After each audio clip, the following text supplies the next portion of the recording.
자, 학생 여기 보세요. 자, 이제 세포 소기관에 대한 이야기를 해볼 텐데 첫 번째가 이제 어떤 패턴이냐면 단백질을 합성하는 단백질 합성. 단백질 합성에 관련된 부분인데 자, 지금부터 그냥 외우지 말고 일단 이 개념 말고 지금 내가 하는 걸 해볼게. 일단 비행기를 만들고 싶어. 뭐 종이 비행기 만드는 거야. 뭐 설계도 필요 없겠지만 비행기를 만들려면 반드시 뭐가 필요해? 설계도가 필요할 거예요. 자, 보자. 자, 이그젠플을 한번 들고 그 다음 얘기하면 좀 얘기가 편해. 여기가 뭐가 있냐면 설계 사무소가 있어요. 설계 사무소가 있고 여기에 공장이 있습니다.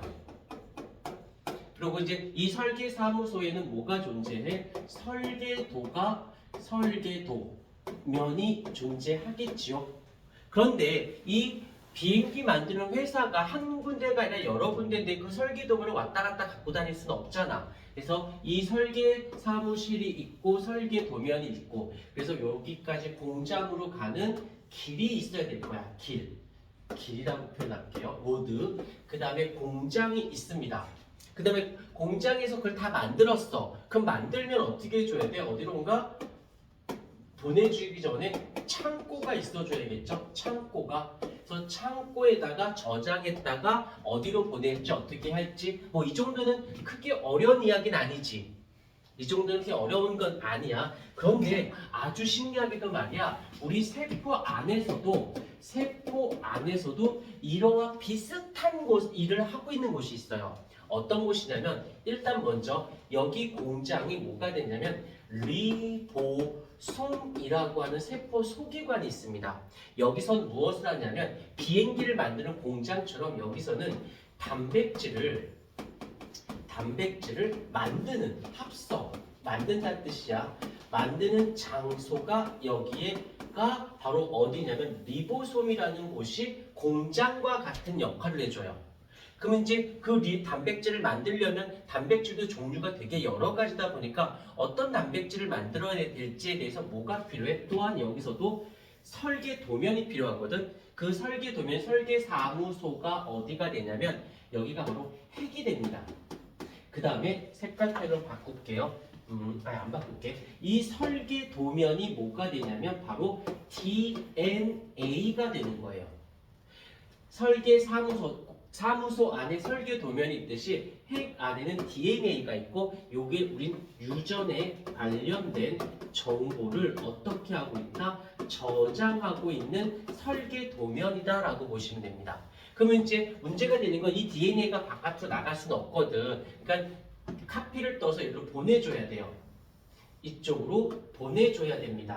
요 보내주는 요 길이 무엇이냐면 소포체라고 하는 세포 소기관이 로드 역할을 해줘요. 그 다음에 이 리보솜에서 단백질을 만들었어. 그럼 만들었으면 여기서와 마찬가지로 뭐가 필요해? 창고가 필요하거든요. 이 창고가 뭐냐면 골지체라고 하는 세포 소기관이에요. 그래서 이 만들어 놓은 얘를 여기서 어떻게 저장을 해야지. 만들었으니까 합성한 다음에 저장을 했어. 그런 다음에 어디론가 보내줄 거야. 보내준다는 말을 다른 말로 할게. 분비라고 할게. 근데 보낼 때 몇 개를 보낼지, 많이 보낼지, 적게 보낼지, 적절하게 어떻게 할까? 조절까지 해야겠죠. 그래서 골지체는 제가 물류창고를 생각해보자. 물류창고는 물건을 쌓아둔 것이야. 그런데 몇 개는 어느 지역에, 몇 개는 어느 지역에, 창고에 저장, 몇 개를 어디로, 몇 개 조절, 보내니까 분비가 되는 거지. 그래서 단어 자체가 저장, 분비, 조절은 같이 묶여. 저장되는 애를 몇 개를 보낼 거야 라고 생각해 준다면 단어의 연계성을 잡을 수가 있다라는 거 확인해 볼 수 있어서 그래서 단백질 합성에 관여하는 것은 누가 돼? 핵, 소포체, 리보솜, 골지체 이렇게 되어진다는 그래서 요 단어 4개는 이렇게 연결시켜서 세트로 묶어주시는 게 좋습니다. 그때 지금 위에 썼던 이 노란색을 같이 이렇게 연결시켜주면 조금 부드러워져요. 다행히 너희가 마지막이라서 이제 객관식 세대의 마지막이거든. 그래서 객관식의 좋은 점 중에 하나가 굳이 그걸 다 안 외워도 돼. 어차피 보기 중에 나와 있으니까. 그렇다고 해서 그것만 믿고 건성으로 공부하면 안 되고요. 조금 많이 풀어는 봐서 그치 막 떠오르진 않더라도 봤을 때는 생각나게끔 정도는 좀 정신차려 힘들어 안돼 졸지 마. 자 이렇게 해서 단백질 합성에는 핵, 소포체, 리보솜, 골지체가 있다라는 거 확인해 주시면 되고 일단 단백질 합성은 됐으면 두 번째 이번에는 물질 대사에 관여하는 세포 소기관이 있습니다. 근데 여기서 이 물질 대사라는 말의 뜻은 좀 풀어볼게. 대사라는 단어가 있어요. 이 대사는 일상적인 용어로 말하면 변화라는 뜻입니다. 변화야. 그런데 이거를 생물로 표현할 땐 대사라는 말을 쓰고요. 요거를 물리에서는 델타라고 하는 거 들어본 적 있나? 델타? 삼각형 반 잘라놓은 요 델타. 그 다음에 화학에서는 얘를 반응이라는 말을 써요. 지구과학에서는 뭐라고 하냐면 변동이라는 말을 씁니다. 들어는 본 적이 있을 텐데 지각변동. 땅이 변해요. 화학 반응, 화학적으로 변해요. 델타는 변화량, 대사는 물질이 뭐한다? 변한다는 뜻입니다. 그래서 물질 변화에는 크게 두 종류가 나뉘는데 뭐가 있냐면 물질이 변하는 데는 합성이 있고요. 그 다음에 분해가 있어요. 뭐 알겠지만 합성은 저분자를 고분자로 만드는 거고 분해는 고분자를 저분자로 바꾸는 건데 생명에서는 어떻게 표현하냐면 합성이라는 말 대신에 같은 뜻으로 동화작용이라는 말을 씁니다. 그 다음에 분해라는 말에서는 여기서는 이화작용. 이건 약간 영어 단어 같은 거라서 그냥 어쩔 수 없이 고유명사라 좀 외워주셔야 돼요. 이때 대표적인 이그젠플 어떤 애가 이러냐면 바로 광합성이 이러죠. 광합성이. 그 다음에 여기서는 또 어떻게 돼? 세포호흡. 우리 보통 호흡이라고 하는데 정확한 명칭은 세포호흡이라고 해줘야 돼요. 근데 그냥 끝내지 말고 조금만 더 들어갈게. 광합성은 무기물을 유기물로 만들어주는, 세포호흡은 이 유기물을 무기물로. 근데 사실 이제 좀 다시 설명하긴 했지만 이렇게 되어진다라고 봐주시면 돼요. 근데 이때 하는 장소가 필요하겠죠? 장소가 어디냐면 엽록체라고 하는 장소. 엽록체에서 어떻게 무기물을 유기물로 광합성하는 곳이 되고 이 세포호흡이 일어나는 장소, 이 장소는 미토콘드리아라고 하는 것이 있어요. 자, 근데 여기서 잠깐만 봐봐. 조금만 더 들어갈게. 그냥 편하게 들으세요. 일단 생명체가 살아가기 위해서는 생명체가 살아가기 위해서는 반드시 뭐가 필요하냐면 에너지가 필요합니다. 에너지가. 그 에너지를 가지고 생명체는 살아가거든. 그런데 여기서 잠깐만 우리가 세포호흡이라는 말을 쓰는데 호흡의 정의를 잠깐만 써볼게요. 호흡의 정의. 숨 쉬는 거요. 이런 거 산소 마시고 이산화탄소 내뱉는 거요가 아니에요. 호흡의 정의는 무엇이냐면 이거예요. 에너지를 생성하는, 에너지 생성을 우리는 호흡이다라고 합니다. 부연 설명이 있는데 가장 핵심어는 호흡을 한다. 에너지를 만든다라는 거지. 이때 호흡, 세포 호흡을 해야지만 에너지가 만들어져서 그걸 갖고 살아가거든. 근데 이때 반드시 뭐가 필요하냐면 유기물이 필요해요. 유기물. 이 유기물을 무기물로 바꾸는 과정 속에서 이걸 어떻게 에너지가 방출이 되고 그 방출하는 방식이 세포호흡을 통해서 유기물을 분해해서 무기물이 되면서 에너지가 방출되고 그 방출된 에너지를 갖고 살아가는 것이야. 여기까지 이해가 됐어요. 그런데 조금 더 가보자.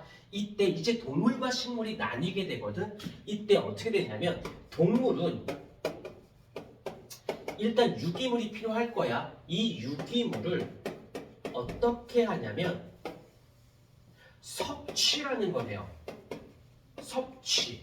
먹는다고. 먹어서 그 유기물을 어떻게 세포 호흡에 이용합니다. 그래서 어떻게 에너지를 생성해서 살아가는 거예요. 자, 이번에 식물을 가볼게요. 식물은 유기물을 섭취하는 게 아니라 광합성을 합니다. 광합성. 자기가 스스로 유기물을 만들어내. 만들어서 어떻게 만든 유기물을 세포 호흡을 하게 되고 에너지를 만들어서 살아가게 되는 거예요. 그래서 우린 이걸 뭐라고 부르냐면 동물을 이런 말을 써. 이런 말. 어떤 말? 종속 영양 생물. 종속됐다고. 누군가가 있어서 그 유기물을 섭취해야지만 내가 살아가는 거. 근데 식물을 생각해보자. 식물은 자기가 스스로 유기물로 만들고 그 만든 유기물을 세포 호흡을 통해서 살아가니까 얘는 혼자서 살 수 있는 거야. 독립적으로 자기가 직접 만들어서 에너지를 써서 사용하는 거니까 독립, 영양, 생물. 자, 이걸 보고 우리가 알 수 있는 거. 진화론상 식물이 먼저 태어났게, 동물이 먼저 태어났게. 식물이 먼저 태어났겠지. 누가 있어야만 살아가는데 그냥 없어도 혼자 살다가 이제 동물이 진화되었다라고 봐주시면 돼요. 그다음에 조금만 더 할게. 조금만. 그대들은 여기다 요거 1번 쓰고 2번 쓰고 그다음에 여기다가 이제 3번이라고 할게요. 여기서 조금 더 심화적인 부분이 뭐가 있냐면 아까 여기에 이렇게 세포가 있어요. 근데 여기서 이제 누구만 할 거냐면 미토콘드리아가 있어요. 그러면 이제 어떤 일이 발생하냐면 미토콘드리아에서 세포호흡을 통해서 에너지를 만들어내는 게 맞거든. 근데 여기서 이제 어떤 일? 근데 잠깐만 여기를 뭐라고 했더라? 이 나머지를 그쵸? 세포질이라고 했었어요. 그래서 여기서 이제 세포호흡은